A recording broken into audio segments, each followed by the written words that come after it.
Sanay tayo sa ganito. Kaya lang maliit yung ano natin. Panghiwa.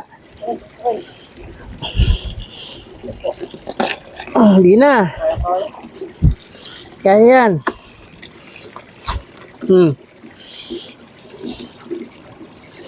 Ano brownie? Parang gusto mo na agad tirahin ah. Ayun sa pagana yung isla.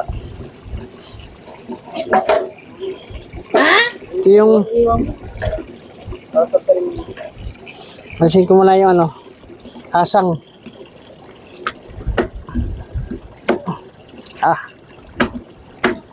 Uy! Sabla-sabla yung taga ah. Ay! Ba't bibili ka ng ano, patuan? Ang magandang buwa mo. Ay! Okay na yan.